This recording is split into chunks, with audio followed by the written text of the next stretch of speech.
Estamos aqui com o caso de uma paciente do sexo feminino de 33 anos com história de dor lombar à direita que irradia para a pelve, tá? Interrogaram apendicite, interrogaram cálculo urinário, tá? Vamos dar uma olhada nesse caso aqui. Começando com a janela pulmonar para excluir como causa de dor abdominal alguma causa extra abdominal, ok? Sempre dê uma olhada nisso, porque às vezes você vai se surpreender com uma atelectasia, com uma pneumonia, tá? Ou até com algum indício indireto de uma alteração inflamatória abdominal, como por exemplo nas pancreatites, que a gente às vezes encontra alterações pulmonares ali, um derrame pleural ou atelectasia por conta do quadro inflamatório, tá? Bom, aqui no abdômen superior, sem muita emoção, tá? Fígado tá ok, vesícula biliar não tem nenhum cálculo, nem nada radiopaco, o baço tá ok. Agora chama atenção que eles estão um pouquinho grandes, eu até já havia feito a medida do baço aqui, ó, 5,9, 12,5, é mais ou menos a mesma forma que a gente faz no ultrassom quando a gente mede o diâmetro uniplanar, o índice uniplanar ali do baço. Nesse caso aqui tá dando 69, salvo engano, tá? E o fígado ele também é alongado, né? Ele vai descendo ali para a pelve. Você vê que ó, já passei da cicatriz umbilical e ainda tem fígado aqui, né? Ele já tô chegando na crista ilíaca e o fígado está terminando agora, tá? Então aparentemente há uma hepatosplenomegalia, tá? É um lobo de Riedel, também pode ser uma possibilidade, tá? Mas tudo bem. Quando a gente olha aqui no sagital, a gente consegue medir um pouco melhor ali. E olha como esse fígado é bastante alongado, tá? Quando a gente mede o lobo esquerdo, o lobo direito aqui, ele tem 22 centímetros de longitude, né? E o baço ele também é redondão, né? Então, o baço redondão com 12 centímetros. Tá? Quando a gente olha a primeira impressão que dá realmente é de um lobo de Riedel, né, mais comprido aqui. Mas vamos continuar no exame, que não é esse o foco principal da queixa aí da paciente. Tá? Então, quando a gente vai investigar ali dor abdominal e lombalgia com irradiação para a pelve, a gente tem alguns possíveis diferenciais, principalmente da ordem das doenças inflamatórias ali do intestino, apendicite realmente, né, os cálculos renais, ou cálculos na via urinária. Tá? Agora chama atenção nesse exame, a princípio já, que no rim esquerdo aqui, ó, no grupo calicinal médio, eu vejo um cálculozinho, tá? Tem esse cálculozinho aqui, é um cálculo pequeno, não é o cálculo que deve estar dando sintoma, até porque o sintoma da paciente é do outro lado, ele mede 3 milímetros, tem mais um outro foquinho aqui que não chega a calcificar ainda completamente, tá? Mas possivelmente vai virar cálculo mais para frente, tá? No rim direito, a gente passa por tudo ali, não tem dilatação, não tem cálculo, tá? Agora, vamos fazer o sentido. Bom, pâncreas está ok também, não tem nenhum borramento, não tem aumento volumétrico, tá? Cuidado só quando você for medir o pâncreas, porque às vezes você vai muito bruto no olho aqui e vai medir o corpo pancreático. Nossa, 3,5 cm, está aumentado, deve ser a pancreatite. Mas o que você não está levando em consideração, na realidade você está medindo aqui, ó, a esplênica junto, tá? Então você tem que levar em consideração que tem a veia esplênica passando aqui atrás e que às vezes você vai medir errado por conta disso, tá? O pâncreas é um órgão que tem bastante variação anatômica ou variações de posição, então às vezes a gente se depara com um pâncreas que é mais gordinho mesmo, tá?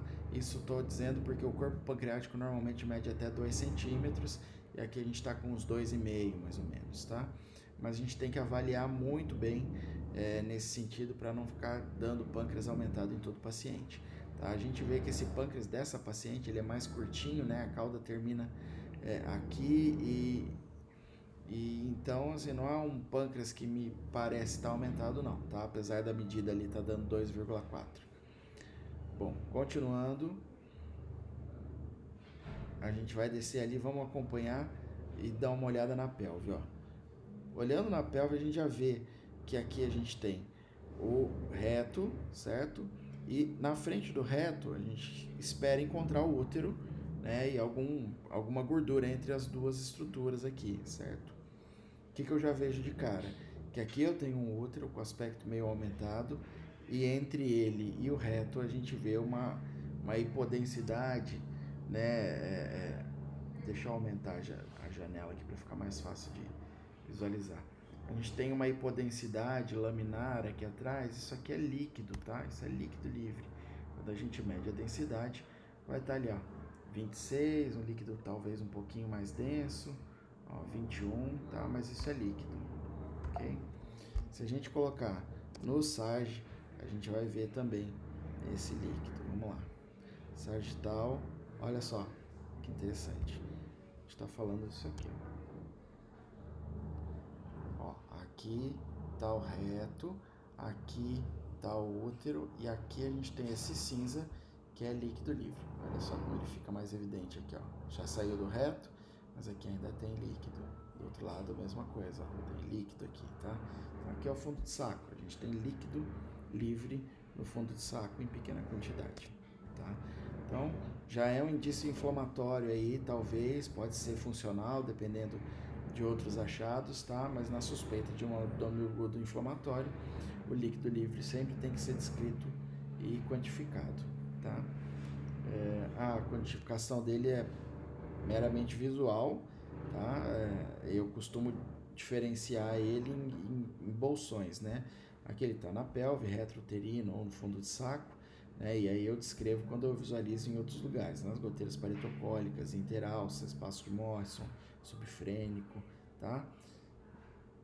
Então é interessante a gente descrever aonde a gente está visualizando o líquido para indicar pro médico assistente ou pro cirurgião, dependendo do caso, né, qual é a extensão e aonde está cometendo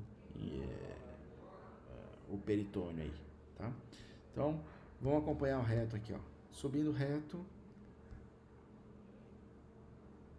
sigmoide, sigmoide, sigmoide, chegando na goteira, aí agora o ângulo esplênico, aqui é o transverso, ele um pouco redundante, mas ok aqui. A gente acompanha o ângulo hepático e a gente desce no ascendente e seco. Aí olha só, na base do seco tem uma nodulação aqui. Será que isso aqui é um divertículo com conteúdo? Será que isso aqui é a base do apêndice com apenticulito? Certo? Quando eu meço essa nodulação aqui, ela mede 9 milímetros, mais ou menos. E a partir dela, ó, a partir dela eu vejo uma estrutura tubular que não está tão com a parede espessa aqui nesse ponto, mas ela é grande, larga, e olha só o que acontece com a gordura em volta dela. Primeiro que a gente vê o espessamento do peritônio, olha só a gordura em volta do apêndice aqui. O peritônio espessado e a gordura mais densa do que a gordura da goteira paretocólica aqui, por exemplo, entendeu? Tá vendo que ela é mais branca do que aqui? Então isso indica pra gente um processo inflamatório, tá? O apêndice não tem parede espessa aqui nessa primeira parte dele aqui, mas olha só, ele chega a 1,5 cm, tá? Olha aqui, aqui ele já tem a parede espessada, mas na ponta, né? E ainda assim o diâmetro dele ali é um pouco aumentado, já está com 11 milímetros, tá? Então a gente está diante de um quadro de apendicite aguda, é o motivo pelo qual o paciente tem líquido livre na pelve ali, tá? Vamos dar uma olhada nos outros planos. Bom, no coronal aqui, a gente consegue observar o apenticulito. Nesse caso aqui tá fácil, porque o apenticulito joga pra gente, né, a localização de onde começa o apêndice. Ele desce aqui e vem pra frente da parede abdominal, né? Olha só. Então ele tá descendo, tá vindo pra cá e aqui é a ponta dele, ó. Tá vendo? Tá vendo que ele termina em fundo cego encostando nessa alça, tá? E olha só como que a gente avalia melhor a gordura. A gordura que está para frente do apêndice aqui, ó, tá toda mais densa, e aqui tá posterior, tá mais escura. Tá? Então, mais um caso clássico de apendicite aguda, tá? Vamos dar uma olhada aqui no SAGE. Mesma coisa, apendiculito, tá delimitando pra gente onde começa. Olha só o tubão que é esse apêndice, né?